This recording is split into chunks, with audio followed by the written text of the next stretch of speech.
Two defendants, one shocking murder charge and a courtroom about to decide their fate. Keep an eye on how calm everyone seems, because that won't last long.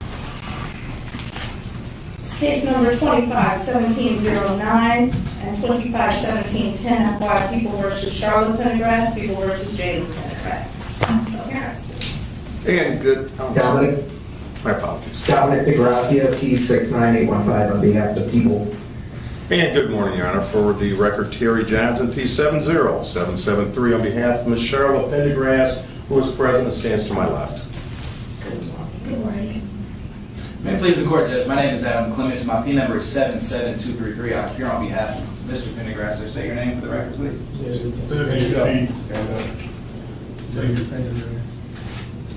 Good morning. Quick legal note: an arraignment is the very first stage in a criminal case. This is where defendants enter their plea, usually not guilty, and the judge decides on bail. What would you do if you were facing a possible life sentence? Alright, so date and time scheduled for arraignment. Do you wish to have the charges read?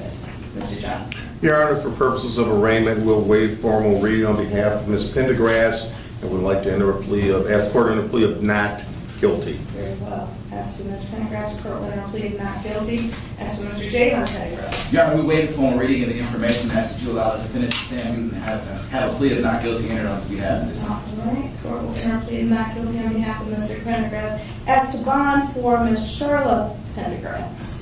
Your Honor, while I understand that these charges are very serious, I'd like the court to take into consideration the mere fact that this matter... I'm sorry. Oh, Your Honor, I'm sorry, I'm normally used to the prosecutor being in the courtroom. Yeah. My apologies, Mr. DeGrazia. Judge, I'd ask that there be no bond set for each defendant, or alternatively a very high cash bond. Regarding Ms. Charlotte Pendergrass, she does not have any criminal history. However, she is charged with second-degree murder.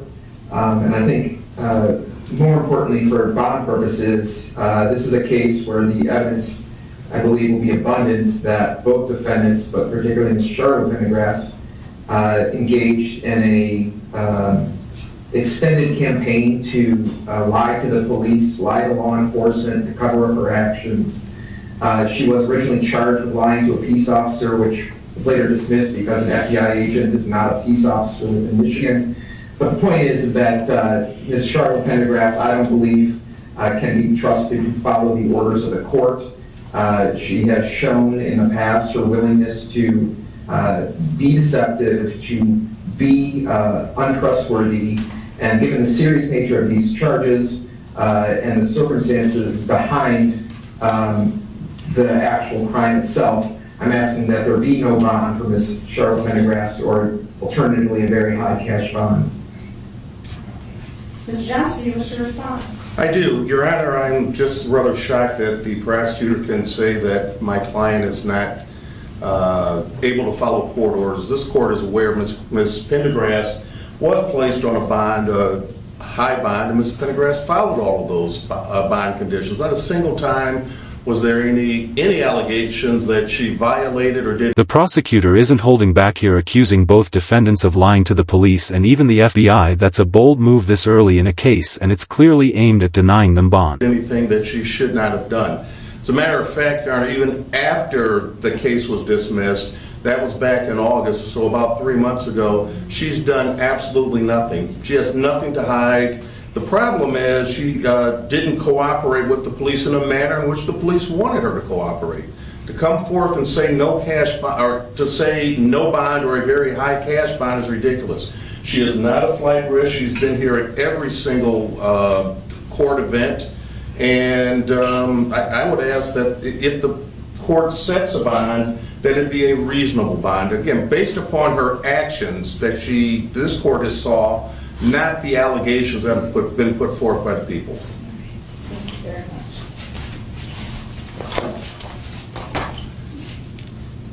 And Would the court like me to address Mr. Jalen Pendergrass? Now watch this. The defense strikes back. He's painting his client as fully compliant and cooperative. This back and forth isn't just argument, it's a battle over trust, and trust determines freedom before trial. in just 1 second, I had just a couple of questions. Where does she work?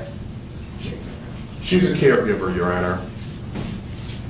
To someone who lives in the home? No, Your Honor.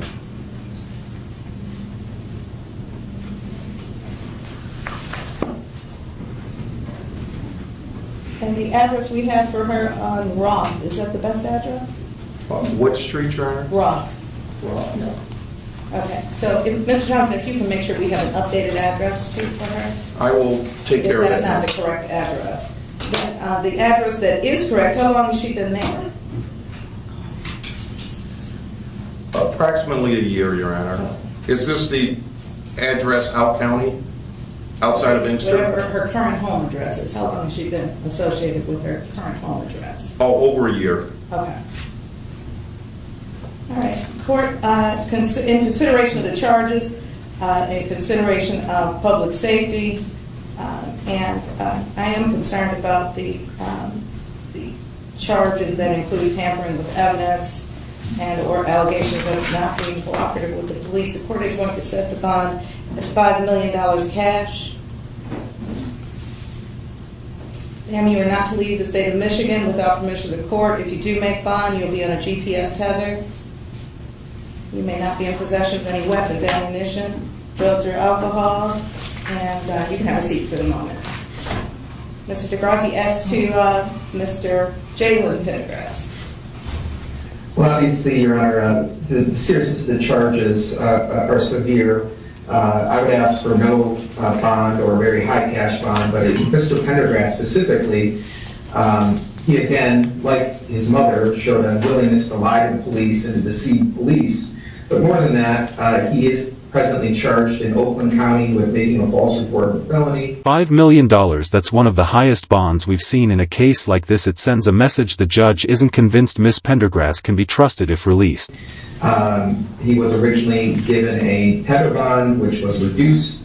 And since that bond was reduced, it's my understanding that the defendant has recently been arrested under suspicion of operating while intoxicated. Now, it's my understanding he hasn't been charged with that crime, but he said at least has had police contact while he's been on bond in a pending case in Oakland County.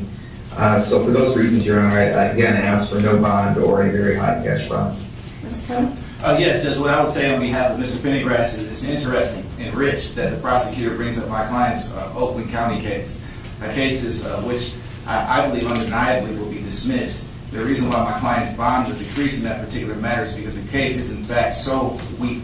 But nonetheless, Judge, I'm in a venue where litigation is underway. We have a motion to dismiss that's pending in that regard, and I think that we'll be successful. But I think what's pointed in this particular case is that in that particular matter, my client was placed on a house arrest tether. During that particular time, he never missed court, he never violated any conditions of his bond. But moreover, and more importantly, as it relates to this investigation, in this case, when did Mr. Pendergrass ever flee the jurisdiction? When did he ever run from law enforcement? When did he ever refuse to come in and meet with them? And it's news to me that he ever provided any false statements. I'm sure Mr. DeGrazia will give you some discovery to that effect. But I've never seen any of that information to suggest that he's provided any false information to law enforcement. So rather than attack a criminal history, the prosecution is asking the court to look at allegations that didn't even lead to a charge as it relates to an OWI. And that's purposeful. And the reason for that is because my client has no significant criminal history that the prosecution can point to. He's been compliant throughout this entire ordeal. So to somehow suggest that he would be a flight risk when he's never fled or done anything to that effect suggests that he's a flight risk simply because we've decided to charge him after 6 months. So what I'm asking the court to do in this particular matter is to consider the fact that if the defendant is compliant all the way through, retains counsel, and does everything that he's asked to do, at what point do we actually respect the fact that he's presumed innocent? I'm asking the court to set bond in this particular matter at $100,000 cash surety. My client can go on a house arrest tether. He's not employable right now. We don't have any objection to him being on house arrest, and he's already demonstrated that he can comply. But more compelling than anything, judges, he's looking forward to having an opportunity to finally have his name cleared. We want the evidence to be brought forth just like everyone else does, because as of right now, only the prosecution has that evidence. We've never seen anything that suggests that he's broken the law in relationship to the death of London Thomas, or that he's obstructed justice in any way at all. So for those reasons, Judge, I'm asking for a fair and reasonable. Thank you. Very good. Okay, considering the factors that this court must consider in order to set bond or any type of pretrial release, given the nature of the charges, was Mr. Pendergrass working at or around the time of the incident? And if so, where and how long? Well, at the time, at what period of time? As both defendants are ordered held, one with a massive bond, one with none at all, this courtroom turns from quiet formality to the first battlefield of a long legal war. Do you think the judge made the right call? Back in April. Well, he wasn't allowed to work, Judge, once he was charged in Oakland. Okay.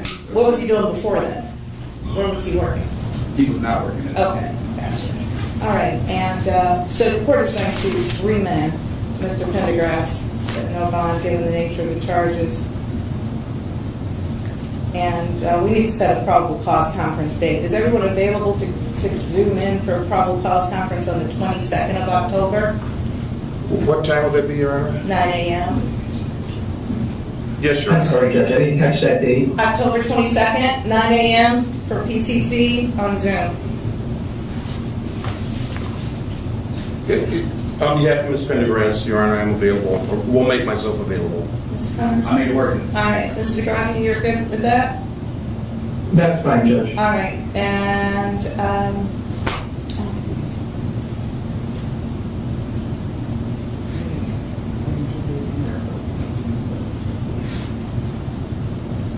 we'll set dates at the next year. We'll set exam dates of that. I was going to try and see if we could pick exam dates since I have all of you here and everybody's got a calendar. Oh, I understand, Your Honor. I would hope, once we receive discovery, Then you'll have a better idea of how we need to schedule. yeah, hopefully I'll get it all this time. All right. All right. We'll see all parties back on the 22nd, 9 a.m.